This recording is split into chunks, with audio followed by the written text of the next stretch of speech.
So in 2015, God moved our family to Ohio, and specifically, as we in this journey have found, specifically to Beaver Creek, Ohio. That started a journey for me personally. I was really having a hard time with the move. I know God moved us because things were being taken away from us in California, and it just felt this momentum that was outside of us was making us go. And we said yes, and I said more yes reluctantly than Brian did, but I still said yes. I knew I could see the vision Brian was casting, that we would have a better opportunity in Ohio for our family. And so that started a journey for me where I went to a really hard time, harder than I'd ever experienced. And what ended up happening in 2017 roughly, we got introduced to Grace Crossing Church. I got connected with Marcy Lewis's God-filled Bible study, and going through the Bible study every week, I was able to have enough space to process what I was going through, which I really had no idea what I was going through. I would have panic attacks. At one point, I had left the GCC main sanctuary, went out to the minivan, and just couldn't catch my breath. And I'd never experienced that before. And I know I worried Brian because he didn't know what was happening either. But week after week, going into Marcy's Bible study, just them giving me the space to process what was going on, I finally identified, well, I didn't, Jesus did, that I was grieving. Because in my mathematical brain, it's an equation where the word grief equals death. But in my processing of what was happening with me, I came to the realization that grief equals loss. And I was experiencing a ton of it. I was experiencing the loss of my identity. I had retired from the military of 25 years worth of service right before we got to Beaver Creek. I was grieving my mom, so that instead of seeing my mom when I wanted to, now I can only count the visits we would see each other by years instead of days or weeks. I was grieving the fact that I didn't realize I had done this, but I had made California my source for all things. I didn't do it on purpose. I didn't say, all my energy comes from California. All that I need comes from California. But I had placed California as my source for my professional life, my motherhood, my family. It just all was wrapped in that. And when that core value got removed, that loss, I still haven't experienced a big death in my family, but that loss coming from California to Ohio is probably as close to a big death currently than I was experiencing. So that was the beginning of a journey that I didn't really even know I was going to be on. And so thanks again to Marcy's Spirit-filled Bible study, I came to the realization I was grieving, and I wasn't going to be okay that day or the next day. I was still going to have panic attacks.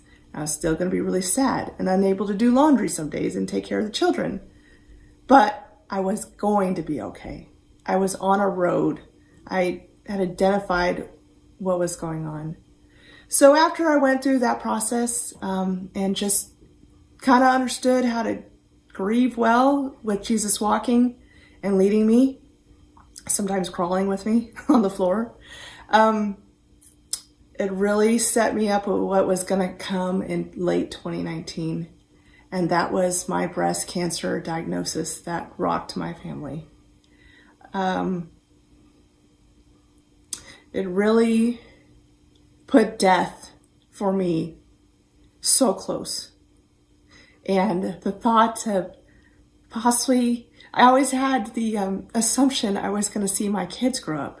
I'm an older parent, but I didn't know if I'd see my grandkids, but I just always assumed I was entitled to see my children grow up, see their weddings, see their milestones, And with that diagnosis, all that got put in doubt. And so we started our journey as a family down the scary, scary road. And it took a left turn into what I call a Jesus spot, a mysterious spot on my spine between my vertebrae 6 and vertebrae 7 in my neck is unidentifiable. We didn't know if that was cancer too. We didn't know if that was related to my breast cancer. And that, I already felt like the breast cancer was putting me close to death. I felt like that whatever was showing up in my neck was a death sentence. Like, I'm done. I'm done. If I'm not done with my life, I'm done with my abilities. I will now be paralyzed if we try to address this situation. So I just gave it to God because that's all I could do. That's all I could do. During the process, I ended up going through 6 rounds of chemo, which you talk about suffering. Suffering, chemo is suffering. Chemo is what sometimes people refer to as the big C. They consider breast cancer or any cancer is the little c, and chemo is the big C because I felt healthy even though I had breast cancer. But when I went through chemo, I did not feel healthy at all. Losing hair, damaging fingernails, all kinds of fun stuff happening to my body, and trying to be a mom and trying to think clearly with a foggy brain. All the while, my wonderful husband, Brian, going through his own journey with this. And I'll let him talk about what he's gone through. So what I did find, though, when I came out of spine surgery, which was terrifying, it put me in the operating room in tears, hoping and praying that the ceiling, the white, stark ceiling of the operating room was not going to be the last that I would see, that I would get to see my kids again, that I would get to hear my husband's voice again. And so I cried, the anesthesia kicked in, and the next thing I know, I was done with the surgery. Going down a hall briskly, I can't even see, but hearing my husband's voice and completely grateful that I was alive, that I was giving the grace and mercy for more time with my children, more time with my family that I did not deserve, but I was given it abundantly. And that's where the joy came, this unbelievable joy that it doesn't make any sense to have joy in suffering. I know the Bible talks about it all the time, but it doesn't make any sense. But that was the turning point after that spine surgery for me, that I'm just grateful and overjoyed to have abundance, to have life, to wake up another day and know in hours I'm going to hear my kids' voices, I'm going to see their faces, and I'm going to do life with my wonderful husband. So I'm here to tell you there is joy in the suffering. And my journey isn't done. I'm only halfway through. I still have a lumpectomy to go through. I still have rounds of radiation to go through.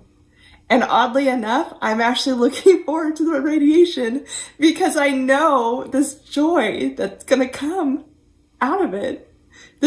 I can't even explain it, joy. And Jesus talks about that in Hebrews. He talks about it, Hebrews 12:2, where it says, fix your eyes on Jesus, the author and perfecter of faith, who for the joy suffered the cross, scorning sin and death, and seated at the right hand throne of God. He knew the joy that was going to come. Even willing to suffer the cross. I didn't suffer the cross. Chemo sucked, but I didn't suffer the cross. I didn't suffer thorns in my head and nails in my hands and a spear up my side, but he knew that was all coming. But he knew the joy that was going to come with it. And I just wanted to share that I didn't want to suffer through this. But there is an unbelievable joy that I'm just so grateful to get to experience, that I surrender all gladly because I know God is good. God is good, and the joy that He provides in and through our suffering, I know I can finish this cancer race successfully with my family, and that we can be happy, and we can be blessed, and we can be just fearfully and wonderfully made. So I hope you all don't have to go through cancer, but I hope you all get to enjoy and just be filled and know that God is good. He doesn't create cancer or COVID-19, but He attunes our hearts to Him for His glory, the expansion of His kingdom, and for our good. Thank you.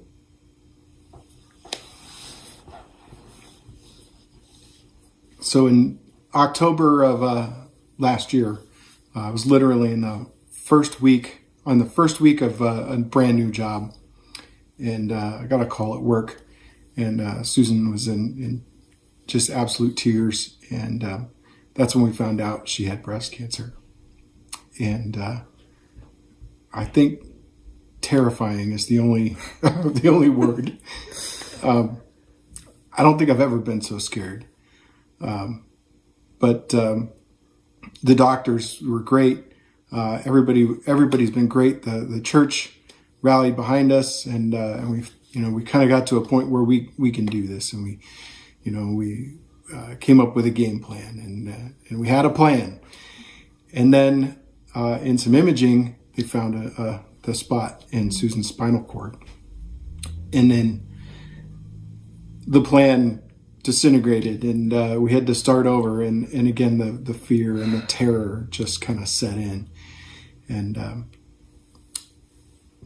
I immediately just started Googling everything. I was looking on the internet, and which if anybody's ever done that, that's the worst thing you can do is look to the internet for information, because it will not make you feel better at all.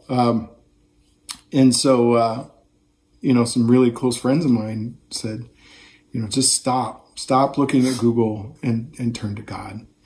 And that's what I did. And, I won't say it was easy. I won't say, all the fear just washed away, but definitely was filled with a lot more peace.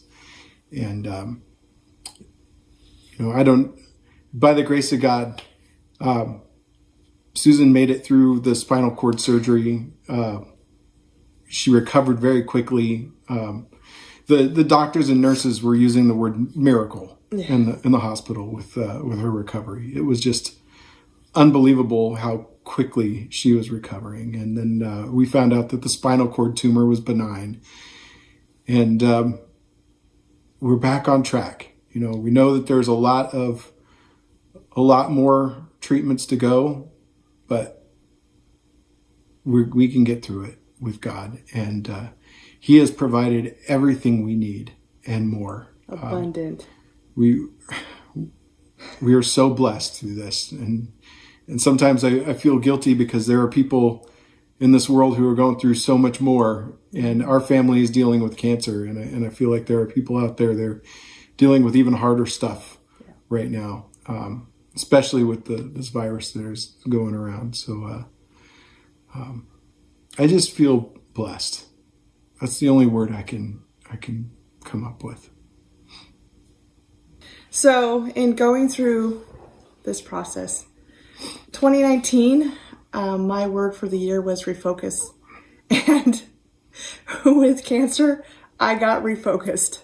I got refocused on who I'm here for and what my purpose is. And that I got that word early in the year, of course, because we start that with one prayer. And then the cancer diagnosis happened.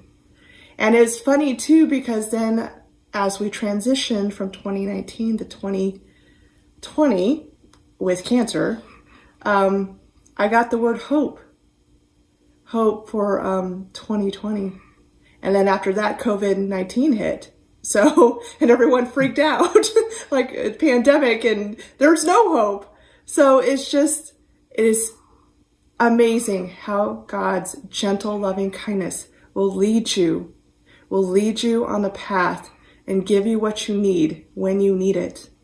So that when you hit these hard times, and you're gonna, that you have all that you need. And, like it says, with God, all things are possible. And that is because he's preparing us and changing us and carefully, patiently working on us to be more like Jesus. So I'm grateful. I'm grateful for those words, and I'm just grateful for this journey, and that God is so patient and tender with me because I'm so stubborn and I don't listen. So that's my journey.